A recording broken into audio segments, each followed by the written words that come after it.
call the meeting to order. Please rise for the Pledge of Allegiance. I pledge allegiance to the flag of the United States of America and to the republic for which it stands, one nation, under God, indivisible, with liberty and justice for all.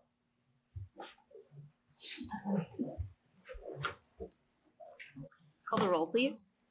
Brown. Here. Calhoun. Here. Fournier. Here. Kraut. Here. McGarity. Here. Rick. Here. Yours. Here. Okay, moving to announcements, acknowledgments, communications, and reports. Today we have with us Edward Scott, the Director of Macomb Community Action, and he is going to present for the Walk for Warmth presentation. If you want to come on up to the microphone. Good evening, everyone. Good evening. So I'm here this evening to share a little bit of information with you about an event that's coming up at the end of February. February 28th is what we're looking at. Just a little bit of information. If you may not be familiar with Macomb Community Action, we are a part of a network known as Community Action throughout the country, and we exist to take federal resources and use them to assist people who are low income. So if people are facing financial crisis, things like utility shutoff, potential evictions, if they're in need of simple things like transportation to critical appointments, these are resources that we exist to provide. We also we also run the Head Start program here in Macomb County. And we also run the Community Food Bank of Macomb County, which distributes on average about 2.5 million pounds of food through our network of 55 pantries here in the county. So we do a lot of work to help people who may be struggling to help themselves in that moment. Our resources, because they come to us primarily from the federal government, often have a lot of stipulations and very strict requirements in order to qualify. Currently, in order to qualify for many of our programs, you have to be at 200% of the federal poverty guideline or less in terms of your household income. And so one of the ways that we try to make it possible to help people who might fall just outside of that, people who might be struggling, but who might have an income that's just a little bit too high for us to be able to help them, is we do fundraisers. And for about, I want to say the last 30 years, the Walk for Warmth has been going on, and it is essentially a walkathon. We ask people to pay a small fee to participate. This year, that fee is $30. And they come and they walk a route, and the money goes to assist people with heating emergencies throughout the winter, especially those who may fall just outside of our qualification guidelines. So we did this year fill out an application for an event to be able to do our walk downtown. Our gathering space, our gathering space will be at the Macomb County Administration Building in the lobby there. That's where registration and, things like that will take place. I'll say a few words. Possibly Commissioner McGarity might say a few words if she feels so inclined. I will be looking for county leadership to be joining us there as well. And I'm sure that Mr. Hackle and any other dignitaries, Mayor Kropp, you're more than welcome. All of you are more than welcome to attend if you want to say a few words. But then we'll be releasing everyone to walk the route. And the route runs around the downtown area from the administration building down Main Street to Market Street and then to Gratiot. And then circling back up, and you'll have to forgive me, I'm not from Mount Clemens, so I don't know the name of this street, but turning at that SVS Vision and coming back up into that small conclave where Black Cat Coffee and all of the different businesses are there. And then down what I believe is Cherry Street. Nope. I've got it wrong? No, Okay. they're going to make a right onto North Walnut. Thank you. And then head back to the County Administration area. Thank you. And again, It's okay. apologies. I'm not from Mount Clemens. I'm trying to read this crude map that we drew up. But this event, it begins at 9:30 for registration. And ideally, everyone is kind of gathering there. We have engaged with the businesses downtown that are along the route. Thank you very much, Mayor Kropp and Commissioner McGarity. Almost all of them have agreed to, at minimum, post a poster in their window with a QR code so people can sign up. A few have offered things like maybe a free drink or a discounted slice of pizza or something for people participating that day. We're really excited about this event, and I think it's a great opportunity to return to Mount Clemens. This event took place in Mount Clemens last, I want to say 15 years ago. And outside of that, it's been held kind of all over the county. During the years that we were working through issues around COVID, we actually stopped doing it in person and did a virtual one. This will be our third year of doing it back in person.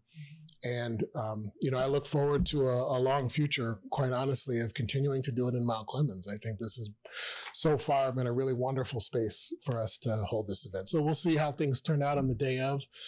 I am expecting 150 to 200 walkers. That's we're putting forth every effort we know how to recruit people for this. I hope that people watching this meeting, the recording of this meeting at home, will see this and want to decide to participate. And we hope to see everyone there. I'm open to any questions you all might have about the event. If people aren't able to walk that day, how do they donate? So we have a website, runsignup.com/W4W2026, Walk for Warmth 2026. And that is where people can register to participate. You can sign up as a participant, and you can also simply donate through that website. If you are perhaps not computer savvy or don't have access to internet, we would be really happy to assist you. We're happy to accept checks the day of or cash.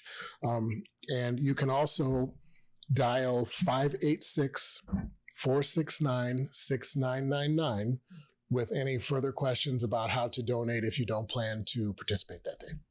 Thank you. Is there any other questions? Mr. Scott? Yes, we encourage everybody to pre-register, and that's the best way. We will accept registrations the day of, obviously, but pre-registering is best. That helps us know the count for things like giveaways and things like that. All right. Well, thank you so much for the presentation, and we wish you the best for your event that hopefully will get approved tonight. Thank you all for your time this evening. Thank you. All right. Does anybody else have any announcements, acknowledgments, communications, or reports from the commission? Okay, hearing none, we'll move to adoption of the agenda.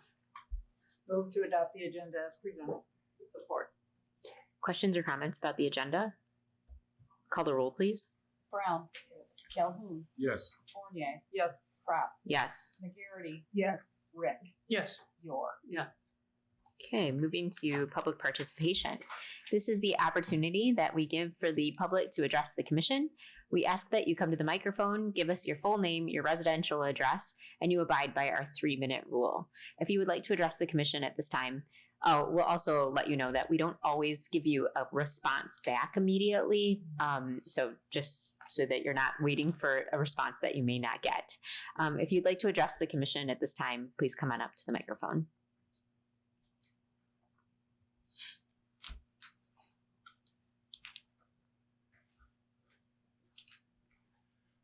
Hello, I'm Michael Zubis. I'm from 322, I'm sorry, I almost gave you my old address. Yeah. My new address is 322 North Avenue, Apartment 1, and that's in lovely Mount Clemens, Michigan, 48043.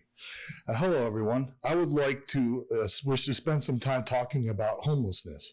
I thank you all for considering an ad hoc commission to look into homelessness, as the recent developments of how we needed to remove benches from a downtown park to keep homeless people from sleeping in public places just shows the importance of it. But I do wish to talk about 67 Cass Avenue as this relates to the subject. I talked about this a few years back about how they spent 10 years barely paying any taxes and bought it for $500. And if that doesn't show the dichotomy of Charles Dickens, what he wrote about in The Tale of Two Cities, well, then take a drive on the fast bus, and when it crosses 8 Mile, you will see the first chapter of that book come to life. But I digress. Ladies and gentlemen, 67 Cass Avenue is proof of a big picture, IMHO. And that is not a person who can't pay taxes. It's the millionaire who swindled us out of what he won't.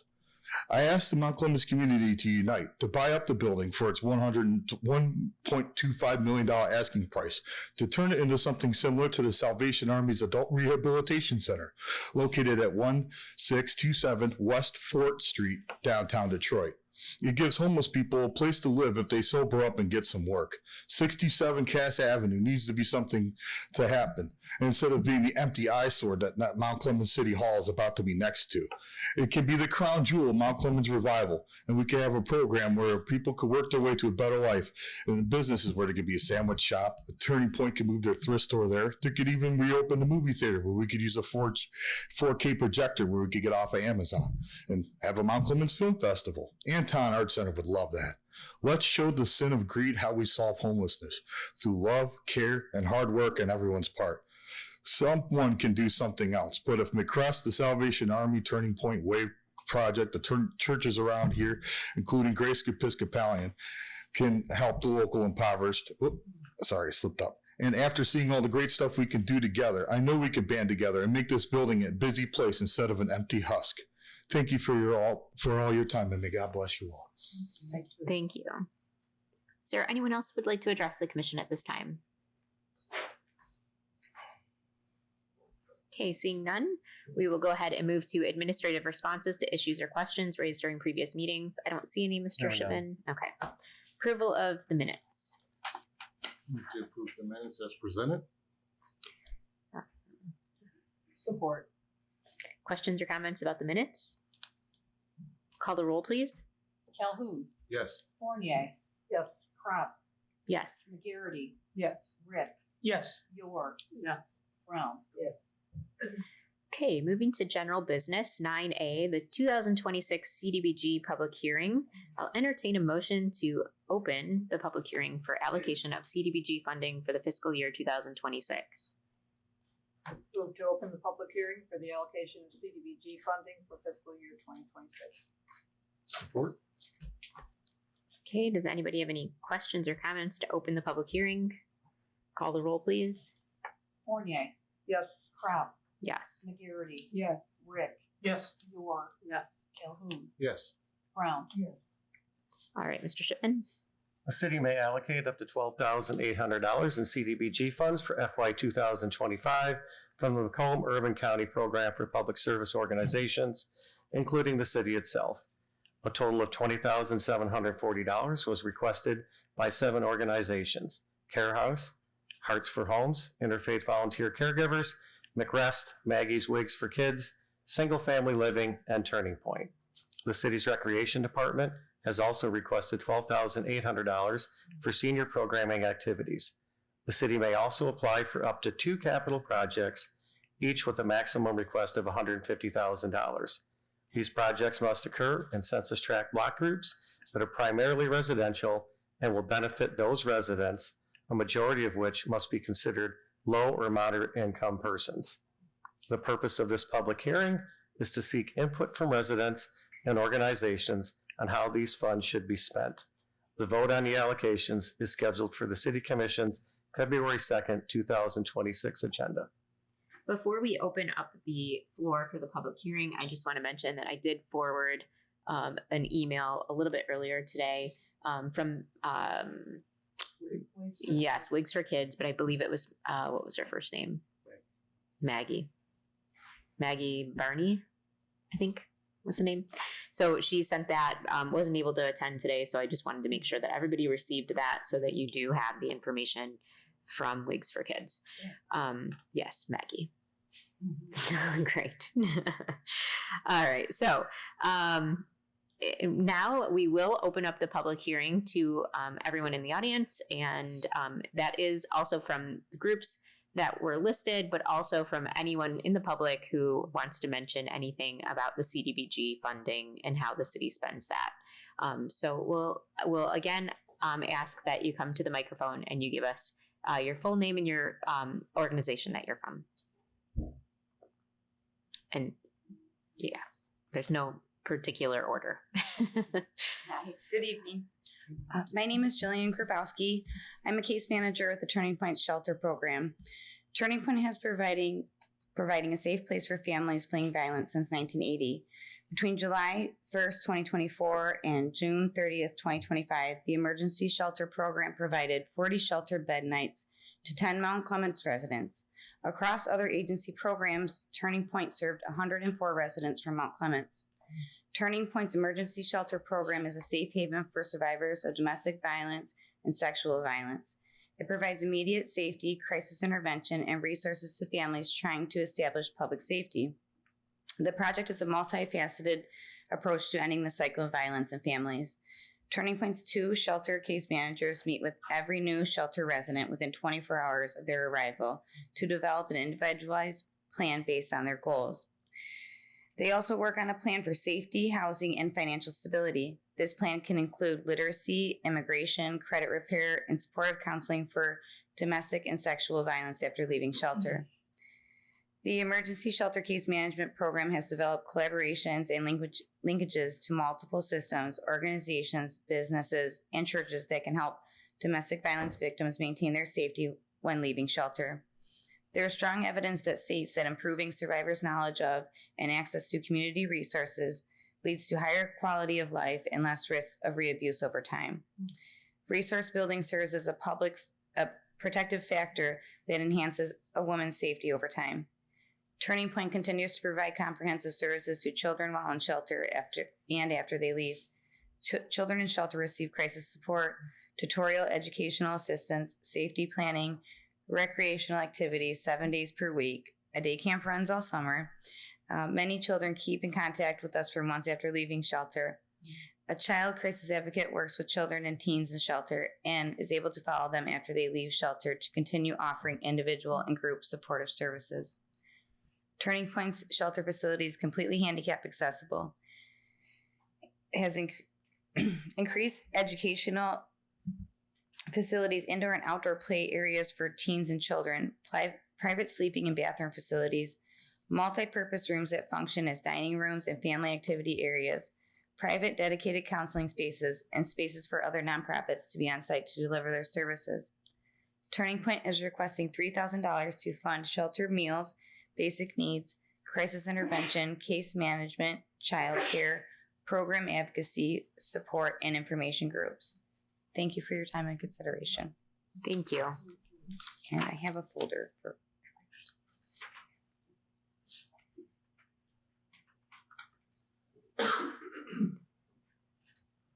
Is there anyone else who would like to address the commission during the public hearing?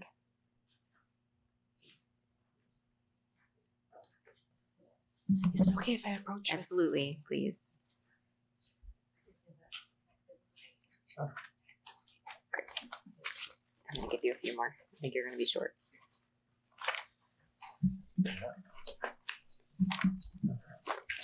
I have extras if I miscounted.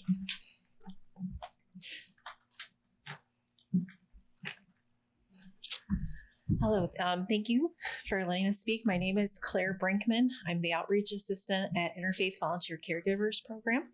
I am requesting $1,800 in fundings that would complete 40 projects inside Mount Clemens this year. As you probably know, the number of older adults in Macomb County is rapidly increasing, and the need for support services due to frailty, age, chronic health conditions, or disability is growing dramatically and will continue to do so in the future. For over 33 years, our organization is providing free basic assistance to hundreds of older and physically challenged adults, helping them remain safely in their homes with the help of hundreds of volunteers. This assistance helps older and disabled adults with services such as transportation, chores, respite, errands, and loneliness. These opportunities provide fulfilling experiences for those who volunteer as well as those who receive the services. The CDBG Safe at Home project of IVC is part of our larger chore and repair program. This project was developed to provide an additional chore and repair services in the community that allotted for funding for this purposes.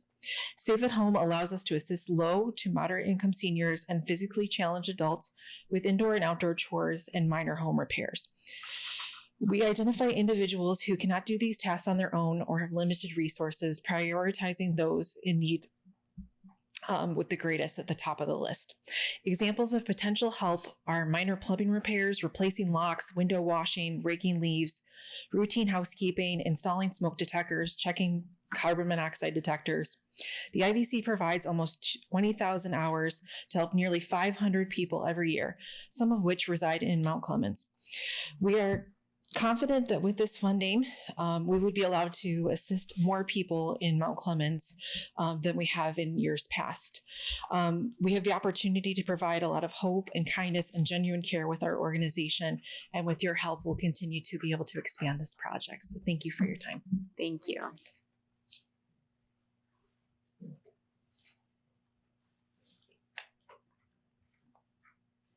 Hello, good evening. My name is Erica Hamill-McLaughlin, and I am the Community Outreach and Prevention Coordinator at the Care House of Macomb County.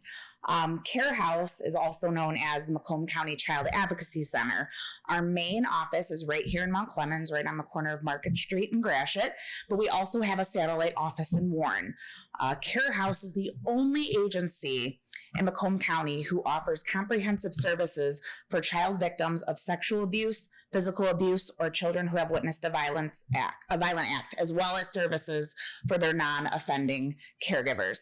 Our goal is to minimize trauma for a child victim and to provide coping skills, advocacy, and case management for the families.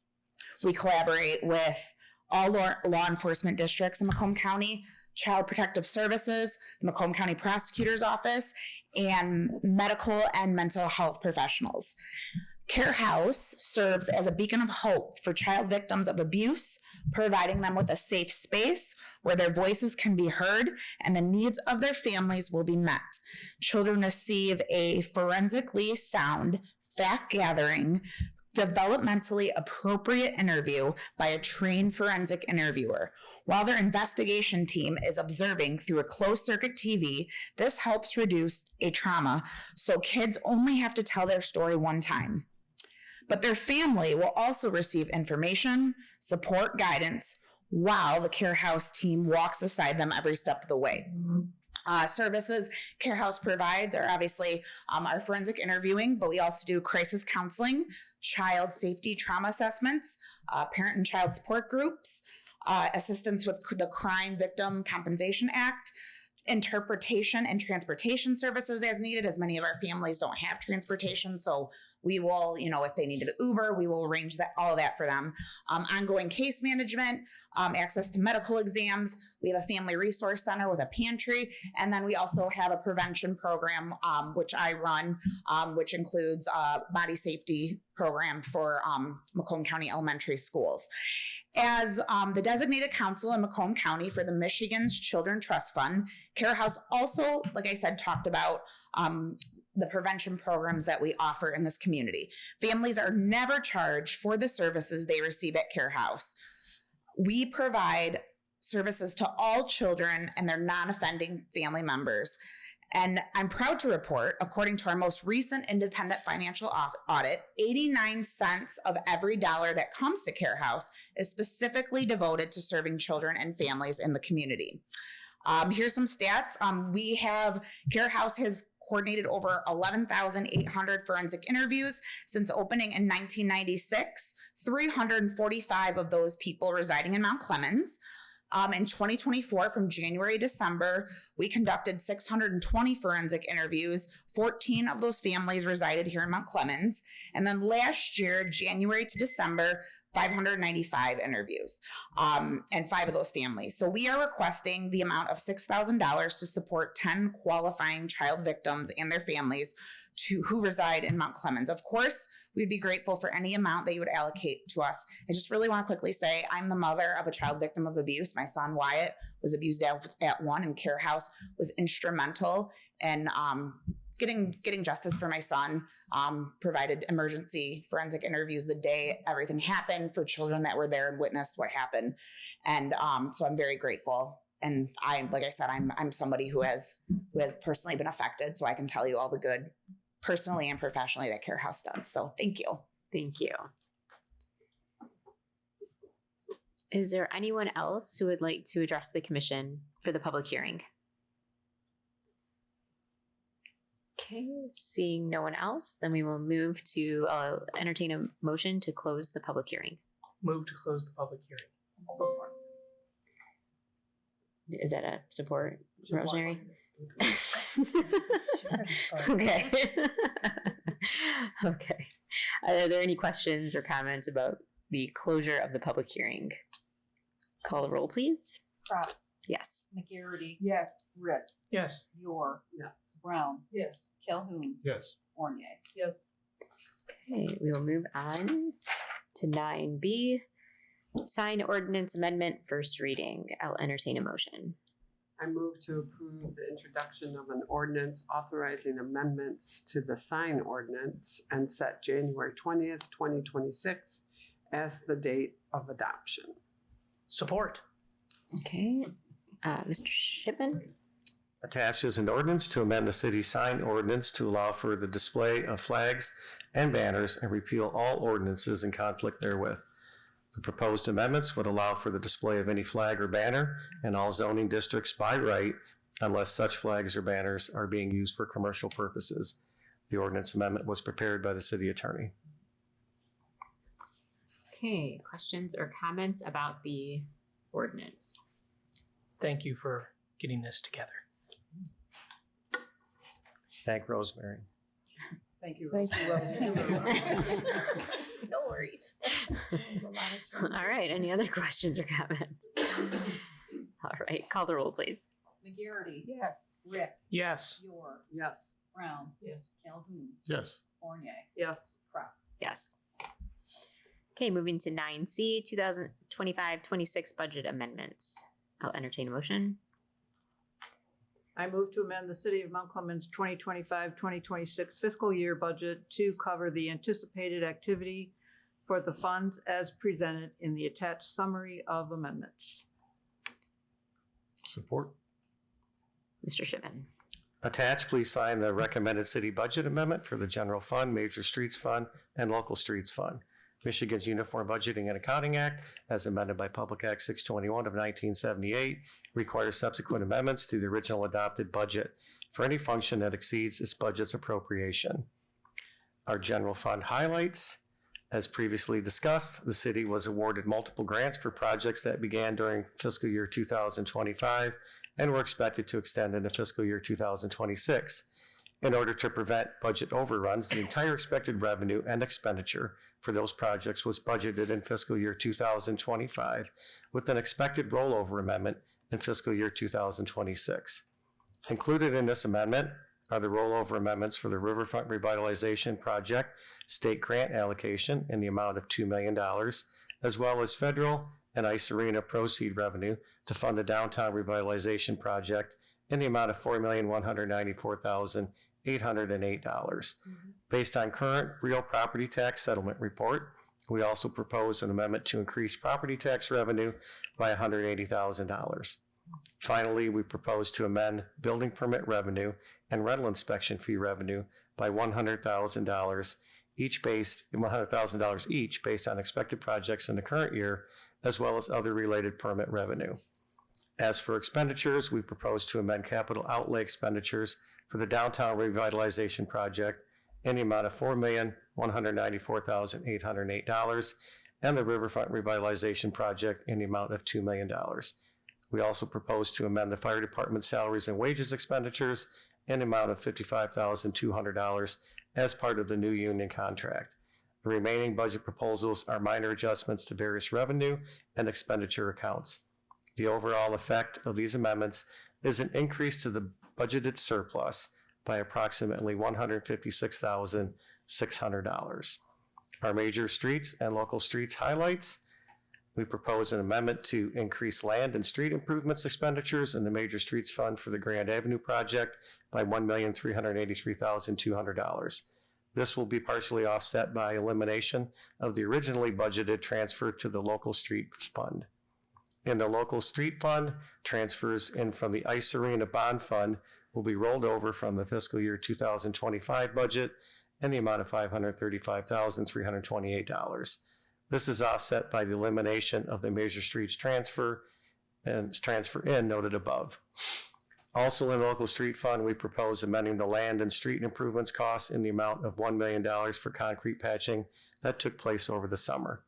The remaining budget proposals are minor adjustments to various revenue and expenditure accounts.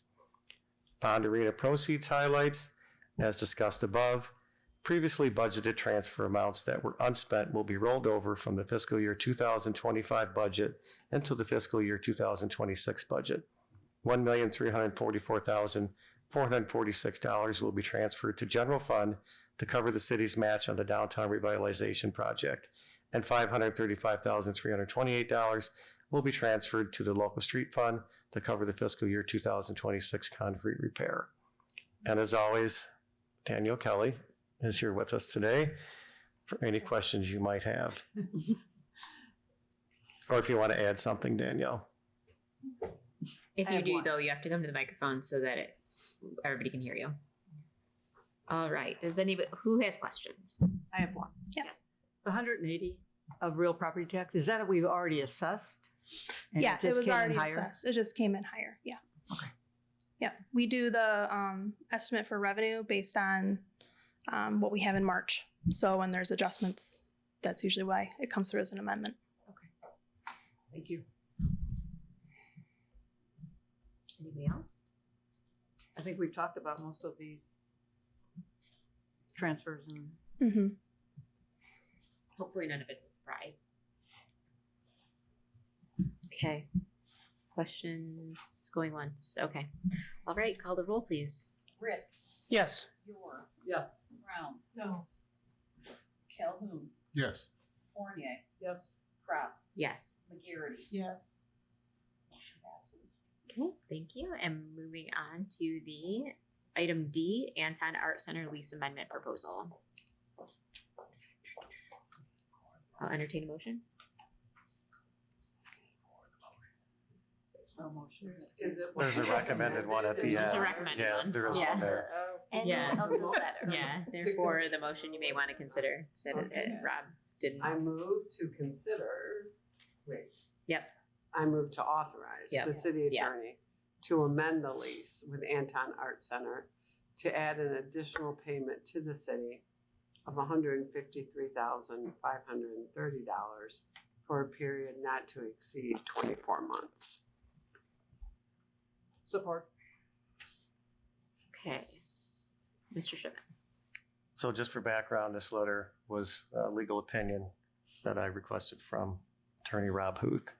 So he writes, Dear Commissioners, just by way of background, I have attached a lease agreement between the city and the Anton Art Center. The lease began in 2008 and is for an initial 25-year period.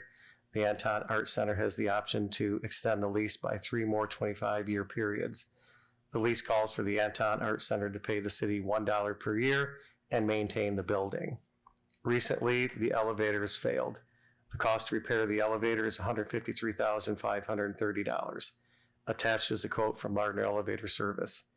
It is the same company that has performed work on the current elevator. And I will add that that is also the city's, they won the bid. They're the contract for the city. They won the bid for elevator repair and maintenance for all city facilities. As I understand it, the Art Center received a quote from another company to replace the elevator, and it was approximately $20,000 higher than this one. Officials for the Art Center have indicated that the Anton Art Center does not have the funds to pay for the replacement of the elevator. It does have cash flow to repay the city in an amended lease should the city expend the funds for the elevator repair. My understanding is that the Anton Art Center is attended by a large block of people that need the elevator to enjoy the exhibits. If the commission chose to add a 2% fee to the $153,530 quote, then the total advance for the Art Center would be $156,600. if the lease was extended for 12 months to repay this elevator cost. The additional amount due by the Anton Art Center to the city would be $13,050 monthly. Further negotiations should take place with the Anton Art Center officials to determine if it is able to pay the city back on such an aggressive schedule. There is precedent for municipalities in these lease agreement arrangements to make improvements to the property that is owned by the municipality. The reasoning to support such an expenditure is that the city is best served by preserving this building and continuing to keep it occupied with a tenant that is willing to maintain it. Additionally, the cost of the elevator in a building that is owned by the city would ultimately be borne by the Art Center. Should the Art Center fail to honor its obligations, the city would have a viable building with a safe elevator so that it could seek alternate users. Therefore, you already read that part, so sorry. And then, of course, if you want to discuss this further, he requested you contact him. Okay, who has questions? There's precedent, but has there been precedent in Mount Clemens? Thank you. Like that, I don't know. So I learned of this problem. Obviously, the city owns the building. They need the elevator to pretty much maintain operations. So I thought possibly we could amend the lease. So I reached out to Rob to get an opinion. I don't want to put you on the spot, but he'd mentioned this happened in Shelby with something recently. So it's not uncommon in Macomb County. Okay. Yeah. Perfect. And personally, I think the 2% fee is that there's merit for that, and that's wouldn't be wrong for us to consider, unless there's precedent that we don't attach any fee. Yeah, he just said normally when you would do something like this, you would always attach a fee to it just for, if nothing else, administrative costs. Yeah, I feel like legally, I don't know what the legal opinion would be, but it seems reasonable. He suggested it, but that's your choice.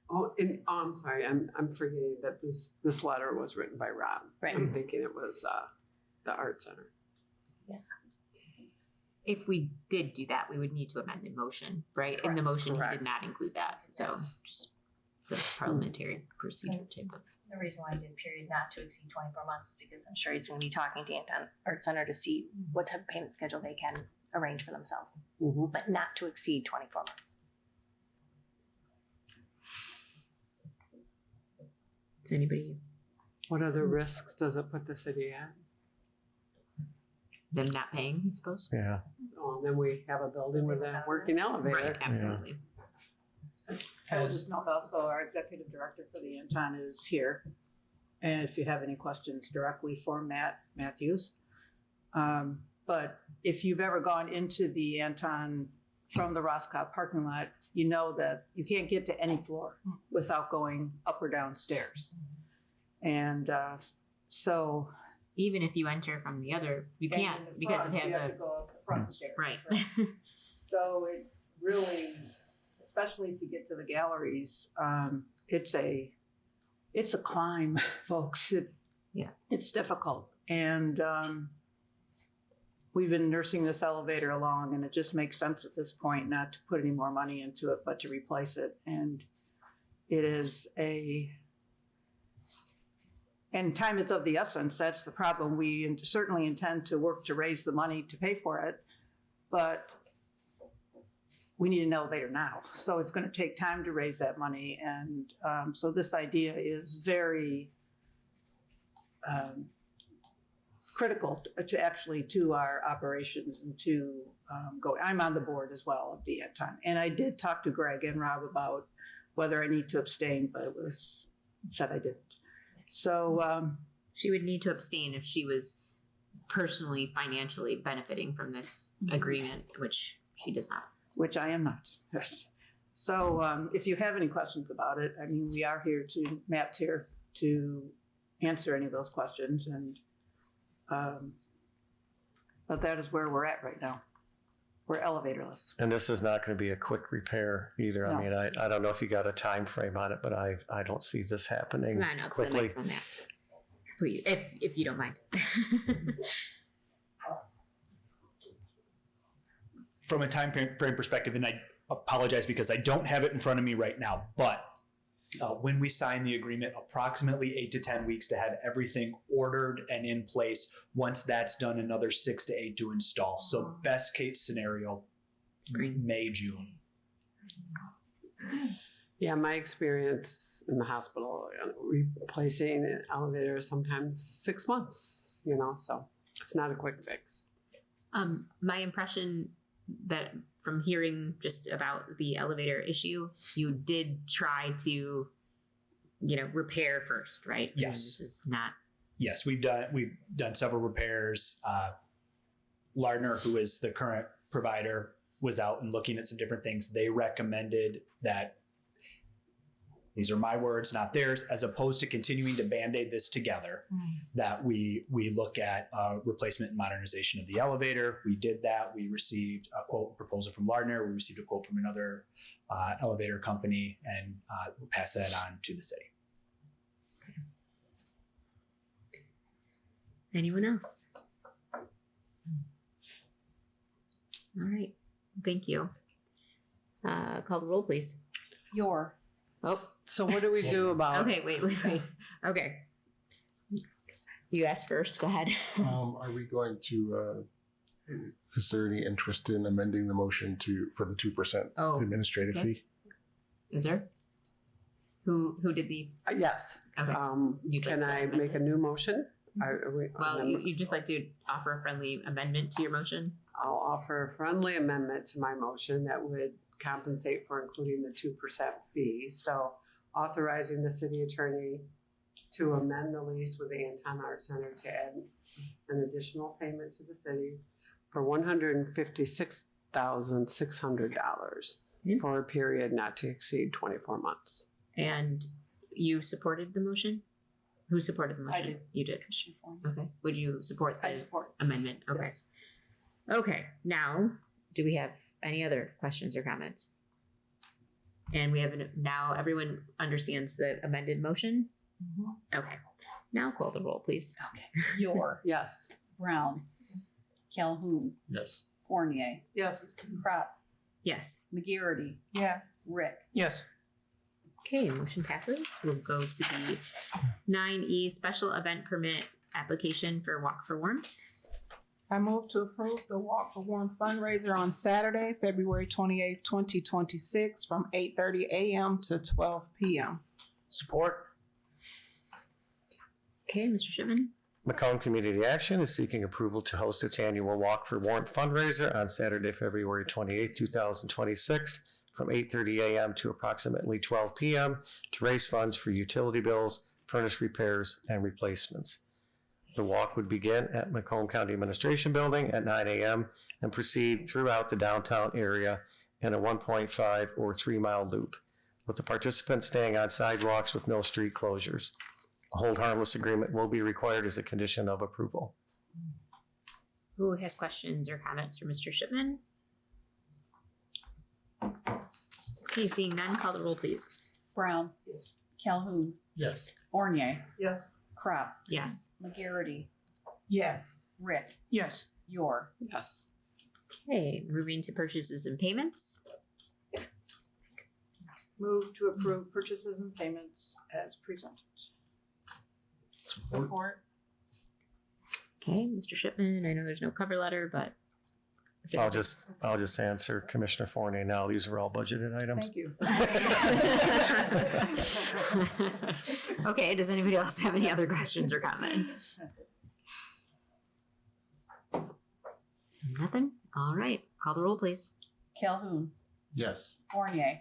Yes. Crop. Yes. McGarity. Yes. Rick. Yes. Your. Yes. Brown. Yes.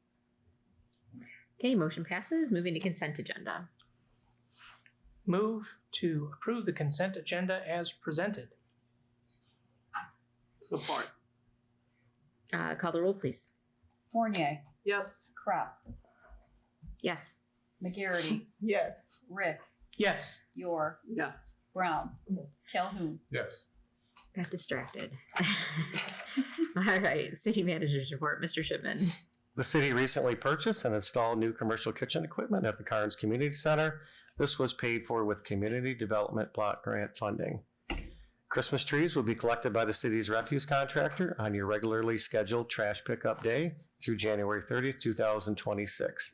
Please make sure the tree is bare and not in a plastic bag when placed at the curb for pickup. This winter, during snowstorms, please park your vehicles at an off-street location. Parking in a driveway or parking lot will be greatly appreciated. On-street parking can resume after the city has plowed the streets. Over in recreation, we have train and play basketball. It's here. Join us Thursdays at the Carnes Community Center to learn the fundamentals of basketball. Whether you're a beginner or looking to improve your skills, this program is perfect for elementary and middle school youth. Students, do you need help with your schoolwork? After school tutoring begins Friday, January 23rd from 3 to 5 p.m. at Carnes Community Center. It's open to all ages. Boost your learning with skilled instructors in a supportive environment. Plus, teens stay afterward for teen night activities designed just for you. Join us and make the most of your Fridays. Join our senior art class this February at Carnes Community Center.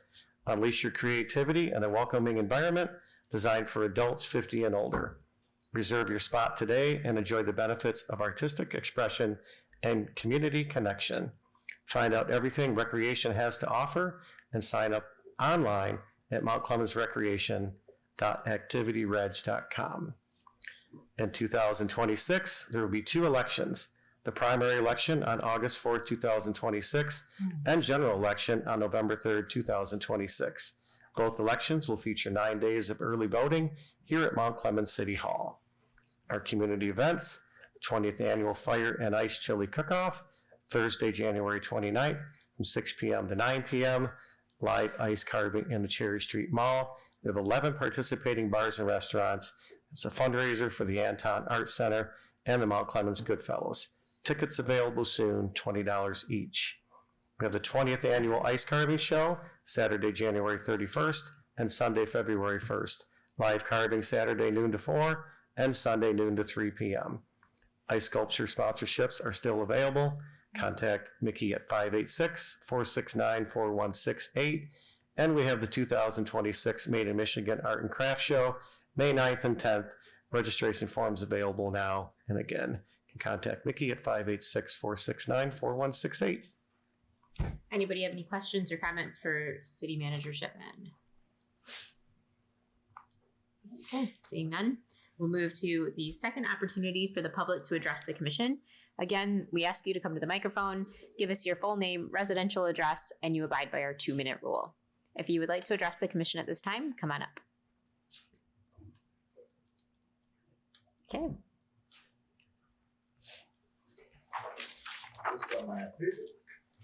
I apologize, I only have 3. I was gonna print out 7 for every member of the commission, but I ran out of cyan halfway through the, so I'm sorry, you guys. I can send it to him if you give me one. Okay. All right. One. Share with Greg.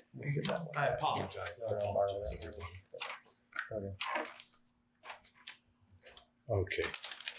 And at the spot I need to be, let me know when I'm. Go ahead. Okay. Again, I'm Mike Zubis of 322 Cass Avenue, Apartment 1, Mount Clemens, Michigan. Hello once again, esteemed members of the Commission of Mount Clemens. I wish to suggest something today about the rebuilding of the North River and I-94 interchange. As rumor has it, it's coming up soon. I believe a redesign of the intersection is needed, from a traffic light that it is now to a 2-lane roundabout, first using plastic, as the handout is the main company that makes these in plastic, Vortex Roundabouts. The reconfiguration solves 2 issues, the first being that the light causes congestion. If the road is busy enough, you have to wait at least 1 signal cycle to get through the lights, wasting 5 minutes of hundreds of people's days, gas amounts, and if it's snowy enough, can cause accidents. The second benefit is that it would create more space for the buildings that they have to have their own driveway, as the readjustment would eliminate the need for the road heading towards downtown, giving an easement, as we would just need to split the 1 lane at the roundabout. Now, we could just do asphalt that's there now, and also suggest a lot of paint so that way people can not only read the signs, but look down and read whether they're going into Harrison Township or onto 994. Mr. Zubis, can I just interrupt you? Yeah. It's Harrison Township's project. Oh. You So I can can't go, talk but about it.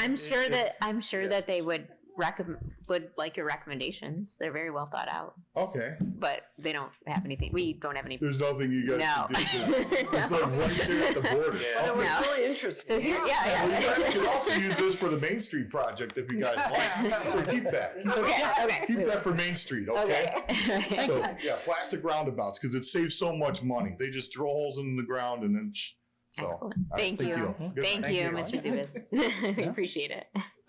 All right. Is there anyone else who would like to address the commission at this time? Okay. Hearing none, we will then move on to commissioner comments, and we will start with Commissioner Yor.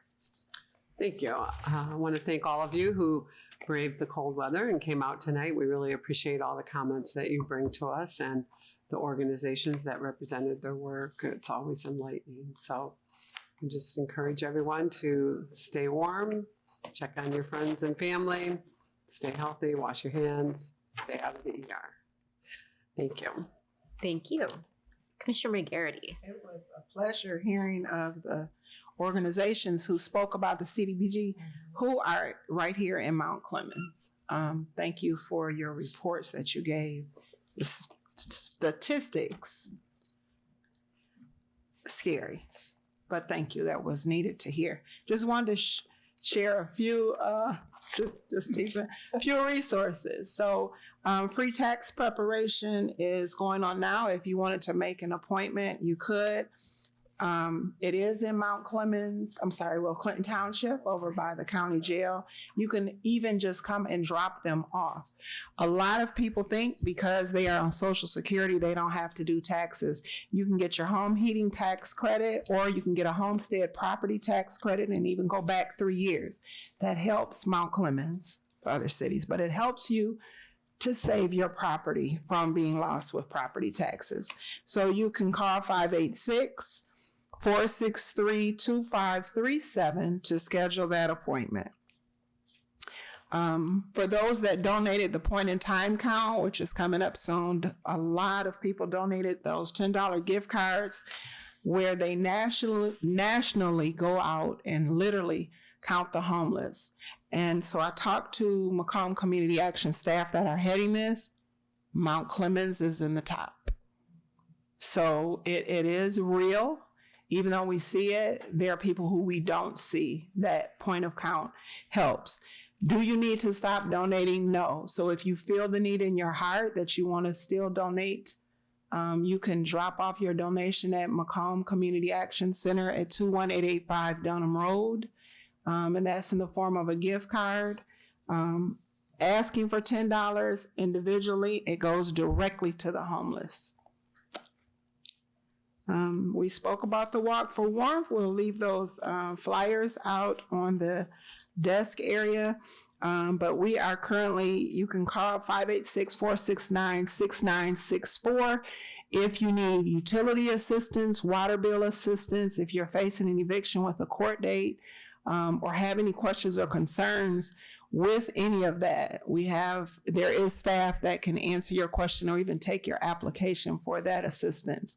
If it doesn't fit you, as I always say, it is someone in your community. They're probably right on your street. So as you get to know your neighbors, pay attention to days like what we had today. You can tell when the smoke is coming out the furnace or not. You can tell how your neighbors are overdressing or not. That means that it's colder in the house. And most seniors still keep their heat down because they can only afford that bill. They know how much it's going to be. So it's time that we, step in and try to help our neighbors. So if you have that concern, call Macomb Community Action. Again, 469-6964, or Offices of Senior Services is 586-469-5228 to see what resources you need for the people in Mount Clemens in our community. Thank you. Thank you. Yeah. Commissioner Fournier. Good to have you back, by the way. Thank you very much. It's very good to be back.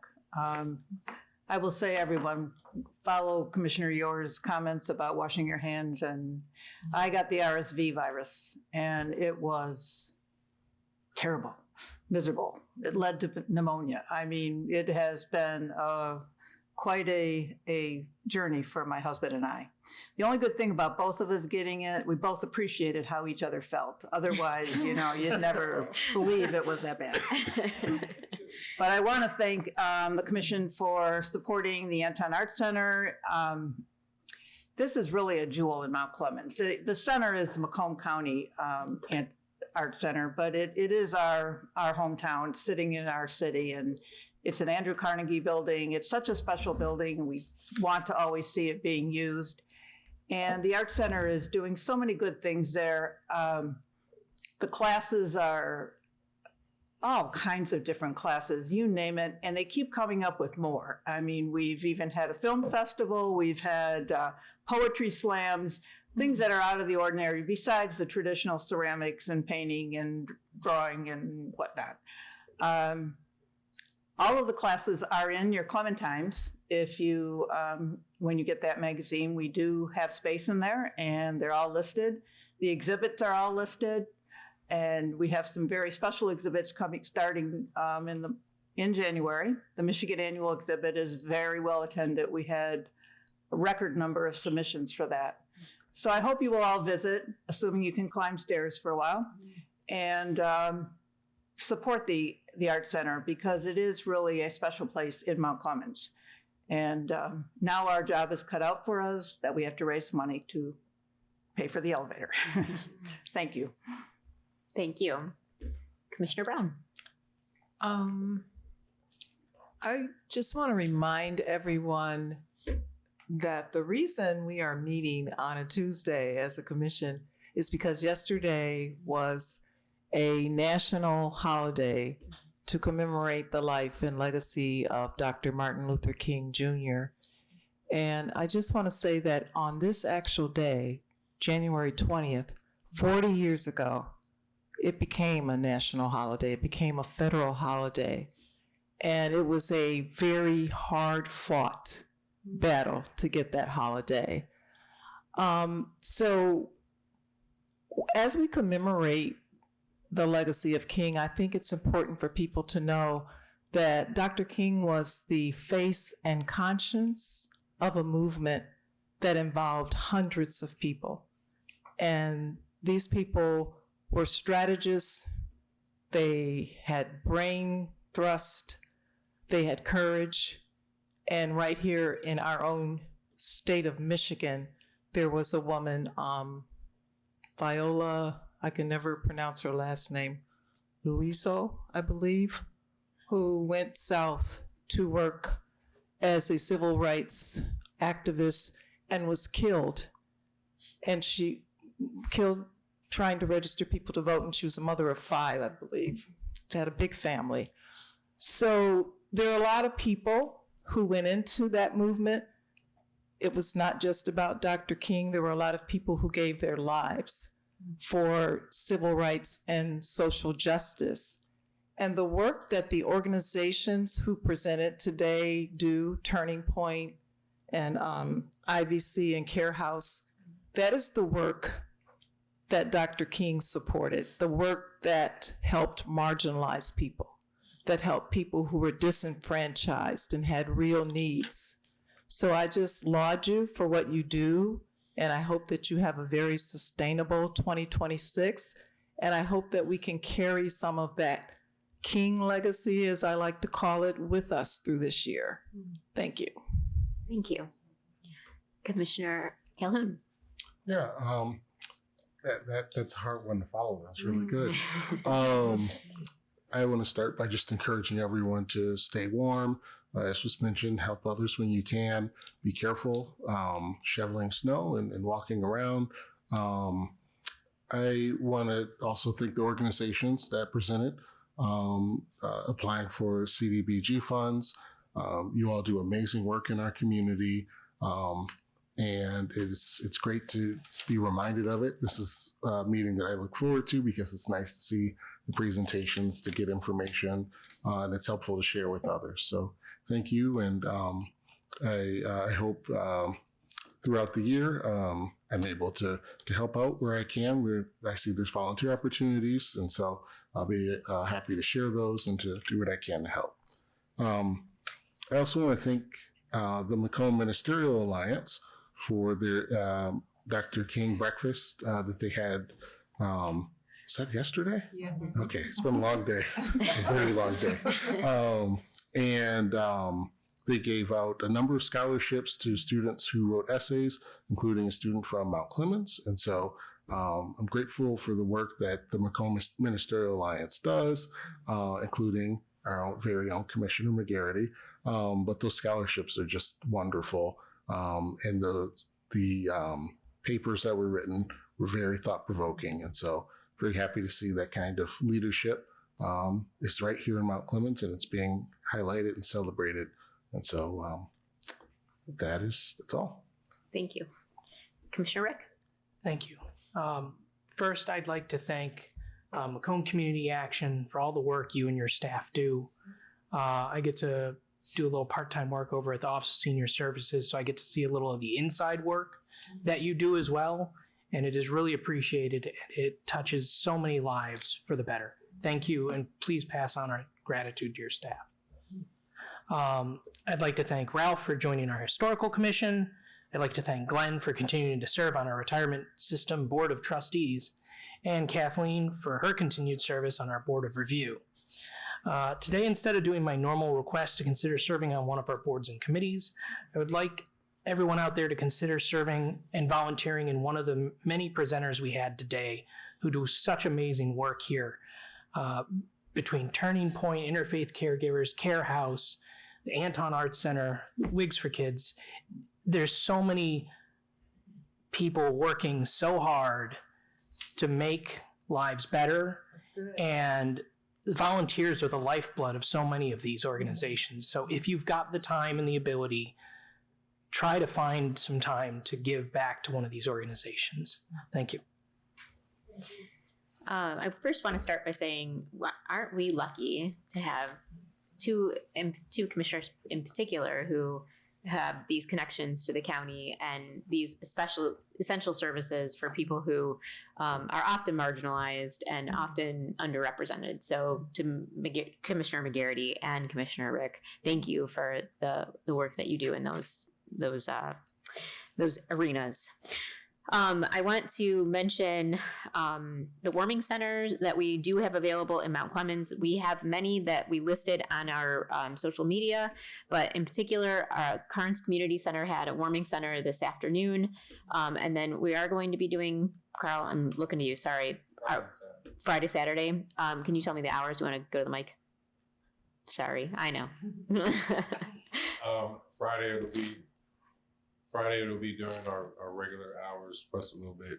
So we'll do about 10 to 3. Saturday, if any of the commissioners are willing to volunteer and help, that would allow us to extend the hours that we do. So I'm open to anybody who has the want to sign up and say, hey, I'll hang out for a couple hours just so we can make sure it's open to the public. But we'll most likely try and do 10 to 3 on Saturday too. Okay. We'll make sure that our hours are posted again on our social media and our website so that the public can have access to those hours when we know them for sure, for certain. Ma'am. Thank you. I want to mention that our retirement board held a meeting on January 12th, and the board received the annual actuarial report from the actuarists, and their findings reported that the retirement fund to date, well, as of June 30, is 96% funded. The average municipality in Macomb County, actually in the state of Michigan, is only 70% funded. So I want to just highlight that because the members of the retirement board, past and present, have worked very hard to be fiscally responsible and make sure that the city of Mount Clemens has a very much well-funded and secure and sustainable retirement fund for its current and past retirees. So I also want to mention that I'll have a coffee talk on February 9th at 9:30 a.m. at John's Family Grill. That's a Tuesday. And then Thursday, February 12th at 6:30 p.m. at Black Cat Coffee. I too want to thank the CDBG organizations that were here that requested CDBG funds. The nonprofits that came today. the work that you do is incredible in our community. We want to thank you. We, as you saw, we don't receive a whole lot of CDBG funding. We are what is considered a non-entitlement community. And so we don't have a lot to give. We have 12,800. And what that means is that the federal government has some formula that most mathematicians can't figure out, to figure out what community gets what kind of money. And non-entitlement communities, often small, underserved communities, receive the least amount. So even though we have big needs, we have a little bit of money. So I encourage everyone, and I will be headed to DC with SEMCOG at the end of the month. And one of my asks of our Congress people is to reconfigure and fairly distribute CDBG funding, because it's not right. So I hope that in the future we'll have a fairer CDBG allocation, and we'll be able to support you in a much more equitable way. So I'm getting off my soapbox now. I want to challenge our city staff and our commission to join the Walk for Warmth. We know that a lot of our Mount Clemens people are benefited for the Walk of Warmth. And when Commissioner McGarity and I walked with Mr. Scott the other day, it was the day that a lot of schools were closed because of the snow day. And I thought, geez, this is a really rotten day to have to do that. And then I looked at myself in the mirror and went, well, that's really bad of you. It's cold, and you're lucky to be able to then go to your warm house. So we went and we trudged through the snow, right? Because that's what you should do. And so I challenge all of us to participate in one way or in any way that you can to the Walk for Warmth, because that's what I will be doing. I am looking forward to our Thursday strategic planning session. I look forward to that good work.